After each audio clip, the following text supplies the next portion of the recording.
अस्सलाम वालेकुम दोस्तों, मैं हूं सलीम हैदर और आप देख रहे हैं डेटा समझ यूट्यूब और फेसबुक पे। दोस्तों, हमने डोनट चार्ट्स को एक नए तरीके से बनाना सीखा और हमने ये देखा कि उसको कैसे हम एक सिंपल डोनट चार्ट की बजाय एक प्रोग्रेस ट्रैकर, यानी कि आपकी कोई भी एक्टिविटी चल रही हो तो उसमें आपने कितना परसेंट अपना टारगेट मुकम्मल कर लिया है तो वो वहां पे शो करे।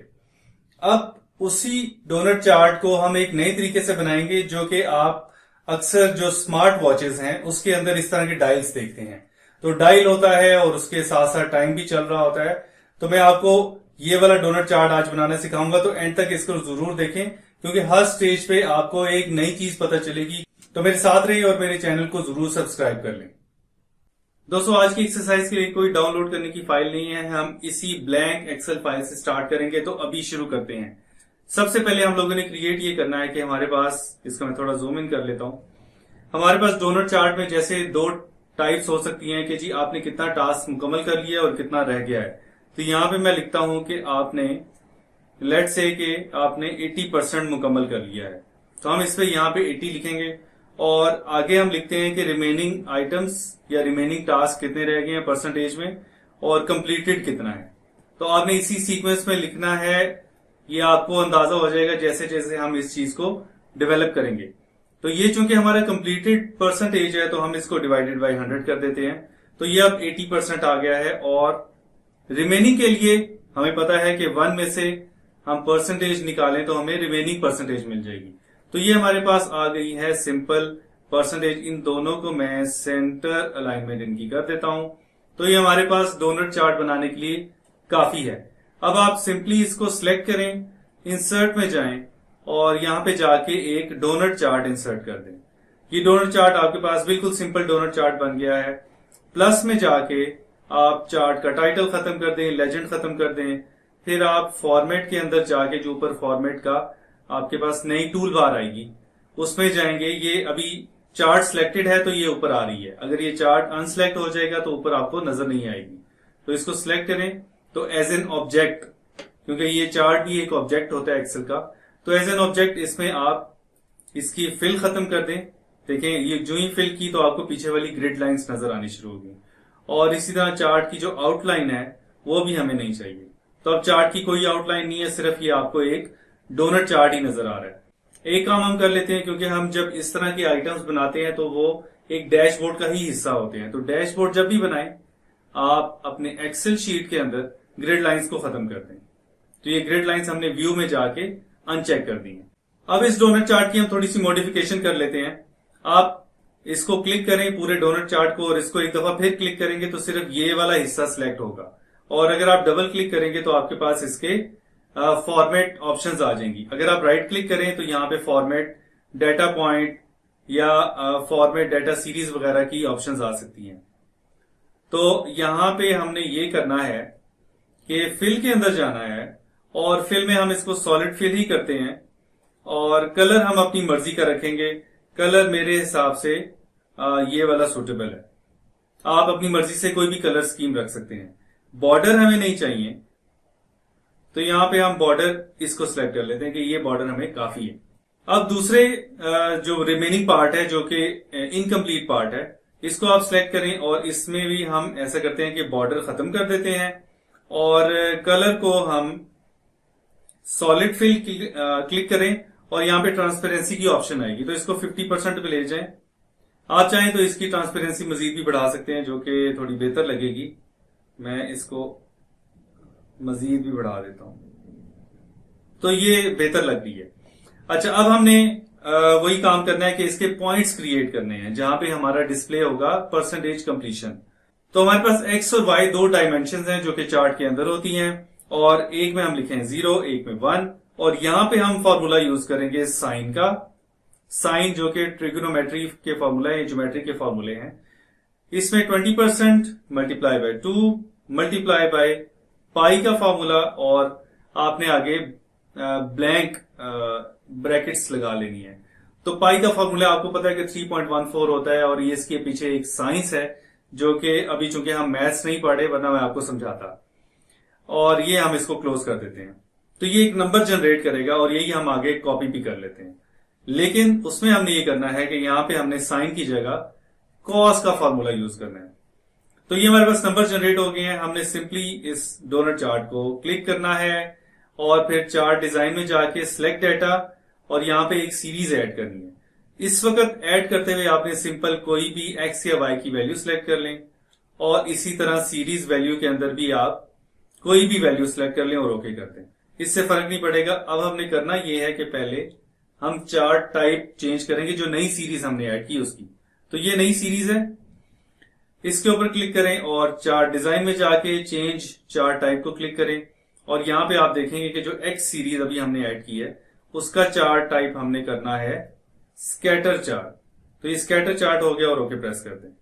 अब स्कैटर चार्ट में पहले इसके वाई एक्सिस को डबल क्लिक करें और एक्सिस की ऑप्शंस में जाके हमने ये लिखना है कि ये 1.15 से लेकर -1.15 से लेकर 1.15 तक इसकी रेंज होगी और यही काम हमने एक्स एक्सिस के लिए भी करना है। -1.15 और फिर 1.15। ये ठीक हो गया जी। अब हमें एक्सिस की जरूरत नहीं है, दोनों एक्सिस को आप क्लिक करें और डिलीट कर दें। इसी तरह जो ये ग्रिड लाइंस हैं इनको भी डिलीट कर दें। यहां तक हमारा काम मुकम्मल हो गया। अब इस नई सीरीज को क्लिक करें और चार्ट डिजाइन में जाएं और सिलेक्ट डेटा। तो ये देखें ये एक्स सीरीज है, इसको अब हमने मॉडिफाई करना है। एडिट करें, सीरीज के नाम आप कोई भी दे सकते हैं। मैं एक्स वाई दोनों को सिलेक्ट कर लेता हूं। एक्स की वैल्यूज ये दोनों हैं 0 और ये वाली, और वाई की वैल्यूज भी इसी तरह ये दोनों हैं 1 और जो दूसरी वैल्यू आ रही है, और ओके प्रेस कर दें। अब आप देखेंगे कि दोनों डॉट्स जो हैं वो एग्जैक्टली उसी पोजीशन पे आ गए हैं जहां पे हमारी एक परसेंटेज कंप्लीशन शो हो रही है। इसी सीरीज को सिलेक्ट रहने दें और जब आप सीरीज ऑप्शन में जाएंगे तो फिल के अंदर आपके पास मार्कर की ऑप्शन आएगी, क्योंकि अब हमारे पास स्कैटर का चार्ट है तो मार्कर उसमें एक ऑप्शन होती है। मार्कर ऑप्शंस में आप जाएं और बिल्ट इन में जाके आप इसका साइज, लेट से अगर मैं 40 रखता हूं तो क्या होगा, ये बहुत बड़ा हो गया साइज इसका, थोड़ा सा छोटा कर लेते हैं, लेट से या 40 ही रहने दें, 40 रख लेते हैं। ठीक है, इसका कलर फिल जो है वो मैं यही कर लेता हूं और एक काम और कर लेते हैं कि शेडो में जाके इसका एक शेडो प्रीसेट शेडो रख लेते हैं, थोड़ा सा बेहतर नजर आएगा आपको। और फिल के अंदर एक और काम करना हम भूल गए कि हमने इसका बॉर्डर खत्म करना है, तो हमें बॉर्डर नहीं चाहिए क्योंकि हमें सिंगल कलरिंग इसकी चाहिए। अच्छा, अब हमने ये करना है कि यहां पे वैल्यूज शो करनी है, तो इतनी को सिलेक्ट करें और यहां पे आप जब प्लस साइन को क्लिक करेंगे तो डाटा लेबल्स को क्लिक कर दें। अब आपके डाटा लेबल्स शो हो रहे हैं। अब डाटा लेबल्स को सिलेक्ट करें तो यहां पे आपके पास डाटा लेबल्स की ऑप्शन आ जाएगी और यहां पे आप इसको सिलेक्ट करें वैल्यू फ्रॉम सेल्स। आपको थोड़ा बहुत मुश्किल लग रहा होगा लेकिन मुझे फॉलो करते रहे तो आप भी मेरे साथ साथ चल सकेंगे। और इन दोनों को सिलेक्ट कर लें, 20% और 80% को, और ओके कर दें और वाई को अनचेक कर दें और यहां पे इसको कहें कि ये सेंटर इसको शो करे। अब एक और छोटा सा काम कर लेते हैं, इसी को आप सिलेक्ट करें, 2 दफा करेंगे तो सिर्फ ये वाला सिलेक्ट होगा, वरना दोनों आ रहे थे। तो आपने ये करना है, शायद ये किसी वर्जन में ये ऑप्शन ना हो तो आप ये वाला स्टेप स्किप भी कर सकते हैं। फॉर्मेट में जाएं, चेंज शेप में जाएं और इसमें आप ये सर्कल को सिलेक्ट कर लें। इसकी डायमेंशन थोड़ी सी आप चेंज कर लें फॉर्मेट के अंदर ही, मेरे ख्याल 0.4 पे रखेंगे तो ठीक हो जाएगा। ठीक हो गया जी। और अगर ये थोड़ा सा बड़ा आ रहा है, इसको अगर 35 करूं तो मेरे ख्याल ठीक रह जाएगा। उस टाइम हम 35 करने वाले थे, लेकिन चलें अभी हम कर लेते हैं 35। ठीक हो गया जी। और इसी तरह इसको भी डबल क्लिक करें, 20 को भी, तो ये भी आपके पास उसी तरह शो हो जाएगा। तो ये एक ऐसा हमारे पास डोनट चार्ट बन गया। यहां तक एक अलहदा से एक्सरसाइज है, इसको मैं अगर 60 करूं तो ये 60 पे मूव करेगा। तो ये आपके एक प्रॉपर और प्रोफेशनली बिल्ट डोनट चार्ट है। अब इसमें जो हमने आज के दिन नई चेंज सीखनी है वो क्या है, आप किसी भी ब्लैंक जगह सिलेक्ट करें, इंसर्ट में जाके एक डोनट चार्ट इंसर्ट करें और ये ब्लैंक होगा, ऑब्वियसली इसमें कुछ भी नहीं होगा। अब काम हमने ये करना है कि हमने 54 दफा 54 टाइम्स 1 को टाइप करना है। तो 1 लिखें और इसको नीचे ड्रैग करेंगे 54 टाइम्स। मुझे नहीं पता कि 54 कहां पूरा होगा, तो ये देखें, ये एग्जैक्टली 54। ये तो अंदाजा जबरदस्त हो गया, मैंने कोई इस तरह कोई चेक नहीं इसका रखा हुआ था। तो ये हो गया। अब हमने इसको एक लाइन में इकट्ठा करना है, वरना तो हमें बेसिकली ये चाहिए कि हम ये लिखते रहें 1, 1, 1, इक्वल टू के बगैर। तो इसको करने के लिए मैं ये कर सकता हूं कि मेरे पास एक फॉर्मूला है टेक्स्ट ज्वाइन का। टेक्स्ट ज्वाइन क्या करता है, आप डिलिमीटर बता दें इसको, तो डिलिमीटर हमारे पास कॉमा है, तो इन्वर्टेड कॉमा में उसको लिख देते हैं और हम कहते हैं कि ट्रू। ठीक है, सिर्फ हमारे एग्जैक्ट चाहिए, ब्लैंक्स नहीं चाहिए। तो इस पूरे को आप सिलेक्ट कर लें और ब्रैकेट क्लोज कर दें, तो आप देखेंगे कि ये सारा का सारा आपके पास एक ही सीरीज में आ गया है। ये मेरे ख्याल अलाइनमेंट इसकी अगर लेफ्ट करेंगे तो फिर आपको कंप्लीट नजर आ जाएगा। तो ये हमारे पास आ गया, इसको मैं जस्ट पेस्ट स्पेशल कर लेता हूं, पेस्ट एज वैल्यूज। इसको आप सारे को सिलेक्ट करें, कॉपी करें कंट्रोल सी के साथ। अब आप जो आपने ब्लैंक चार्ट इंसर्ट किया था, डोनट चार्ट था, इसको सिलेक्ट करें, फिर आप चार्ट डिजाइन में जाएं, सिलेक्ट डेटा करें और इसमें एक सीरीज ऐड करें और इसका नाम हम रखते हैं डायल। ये आपका था, आपका ये डायल बनेगा। तो डायल में क्या करना होता है, ये जो दरमियान में 1 आ रहा है, अब इसमें मैं पेस्ट करता हूं और करली ब्रैकेट क्लोज कर देता हूं और ओके प्रेस कर दूं, तो आप देखेंगे बड़ा खूबसूरत सा ये चार्ट बन जाएगा। हमें लेजेंड्स नहीं चाहिए, इसमें कुछ भी नहीं चाहिए, ना ही टाइटल चाहिए, हमें सिर्फ ये वाले एलिमेंट्स चाहिए। और इन एलिमेंट्स को जब आप सिलेक्ट करेंगे, फिल में जाएंगे, सॉलिड फिल को क्लिक कर दें और इसकी मर्जी है कि आप थोड़ा डार्क ब्लू रख लें, लाइट रख लें, ऑरेंज रख लें, ये आपकी अपनी मर्जी है। मुझे नहीं पता कि ये किस टाइप का आप बनाना चाहेंगे। ये वाला काम हो गया। तो आपने बॉर्डर के अंदर क्लिक करना है, तो बॉर्डर में क्लिक करके आपने यहां पे इसका कलर वो रखना है जो कि आपके बैकग्राउंड का कलर है। यानी कि डैशबोर्ड के बैकग्राउंड का कलर मेरे पास इस वक्त व्हाइट है, तो मैं इसका बॉर्डर व्हाइट रख रहा हूं। ब्लैक है तो ब्लैक रखें, जो कलर होगा वही रखें ताकि ये छुप जाए। तो यहां पे जो पॉइंट्स हैं इसको आप इंक्रीज करें, करते जाएं यहां तक कि आपको अपनी डिजायरेबल शेप मिल जाए। तो ये मेरे ख्याल है 10 से ऊपर पॉइंट्स पे आएगा शायद, तो 10 पॉइंट्स पे ये तकरीबन ठीक है, 11 पे भी बेहतर है, 12 पॉइंट्स पे एग्जैक्टली वो एरोज आ गई हैं जो डायल के अंदर होती हैं, घड़ी के अंदर। ये वाला काम हमने जब कर लिया तो इस चार्ट के भी अंदर हमने इसके फिल खत्म कर देना है और इसका बॉर्डर भी खत्म कर देना है ताकि हमें इसका बैकग्राउंड नजर आए। इसके बाद एक और काम हमने करना है। आप कहेंगे कि जी ये मुश्किल होता जा रहा है, लेकिन इससे आपको एक्सेल की और चार्ट्स की कैपेबिलिटीज पता चलेगी, किस हद तक आप इसको मैनिपुलेट कर सकते हैं। इसी चार्ट को सिलेक्ट रहने दें और अभी पिछले चार्ट का बीच में कोई अमल दखल नहीं है, ये बेशक आपको इकट्ठा नजर आ रहा है लेकिन ये अलग-अलग है, तो इसको आप अलग कर दें, बिल्कुल साइड पे कर दें। इसको थोड़ा सा मैं नीचे कर लेता हूं। आप चार्ट डिजाइन में जाएं, सिलेक्ट डेटा में जाएं और एक नई सीरीज ऐड करें और इस सीरीज का नाम होगा आपका क्लॉक। डायल हमने बना ली है, अब हम इसकी घड़ी बनाएंगे। तो घड़ी में आपने इन दोनों को डिलीट करके सिर्फ यही जो हमारी परसेंटेजेस थी वही उठा लेनी है और ओके प्रेस कर देना है। अभी फिलहाल परेशान नहीं होना है, इसको इसी को सिलेक्ट रहने दें और चार्ट डिजाइन में जाके आप चेंज चार्ट टाइप को करें और कॉम्बो के अंदर जो आपने क्लॉक ऐड की है, नाम इसलिए रखे थे ताकि हमें पता चले कि कौन सा चार्ट कौन सा है। क्लॉक के अंदर आपने इसको कर देना है भला कौन सा, pie chart. Yes, pie chart करेंगे तो इस तरह की चीज आपके सामने आएगी। अब आपने ये करना है कि जो इसका कंप्लीटेड पोर्शन है इसको डबल क्लिक करेंगे तो ये सिलेक्ट हो जाएगा और इसमें आपने इसका फिल भी खत्म कर देना है और इसका बॉर्डर भी खत्म कर देना है।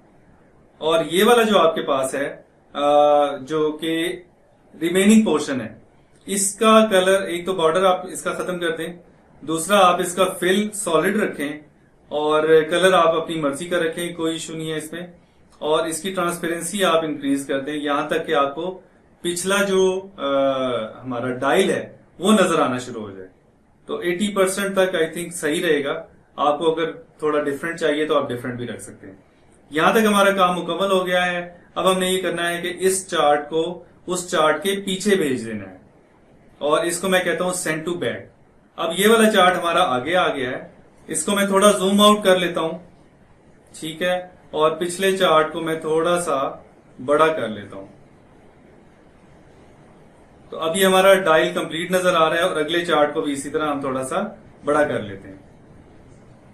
एक आखिरी काम हम कर लेते हैं कि हम जाते हैं इंसर्ट में और यहां पे हम एक शेप इंसर्ट करते हैं और ये हमारे पास शेप है। इसको मैं ये कर लेता हूं कि यहाँ पे शेप इंसर्ट कर लेते हैं और इसका भी इसी तरह। तो ये हमारे पास दोनों साइडें बराबर होगी। अब हमने इसका वही काम करना है कि अब इसी को आप सिलेक्ट रहने दें और फॉर्मूला बार के अंदर जाके इक्वल टू टाइप करें और कंप्लीटेड पोर्शन को क्लिक कर दें। तो ये 60% आ गया। इसकी अलाइनमेंट आप सेंटर कर लें और साइज आप इसका इंक्रीज कर लें।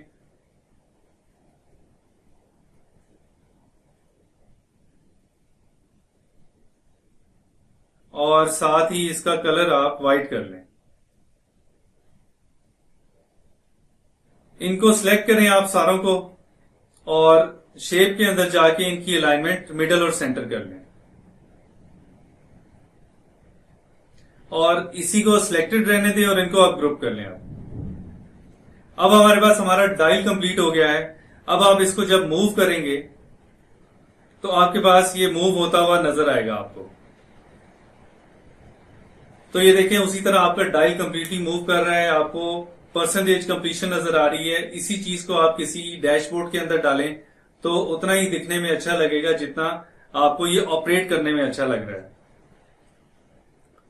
तो उम्मीद है आपको ये वाला चार्ट पसंद आया होगा और जहां तक आप सोचते होंगे कि ये कितना मुश्किल था, बिल्कुल भी मुश्किल नहीं है। आप इस तरह की मजीद भी इसकी फॉर्म्स या डिजाइन बना सकते हैं इसी मेथड को फॉलो करते हुए। आप देखें, हम एक ही डेटा सेट से दो किस्म के हमने चार्ट्स बना के उनको मर्ज किया है और एक यूनिक चीज बनाई है। अगर आपको ये पसंद आया हो तो अपने दोस्तों के साथ शेयर करें।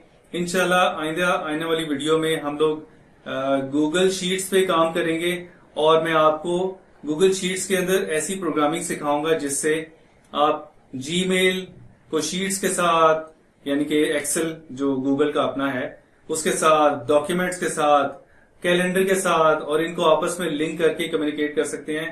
तो आप देखेंगे क्या यूनिक चीजें बनती हैं। अगली वीडियो में फिर हाजिर होंगे, तब तक के लिए अल्लाह हाफिज।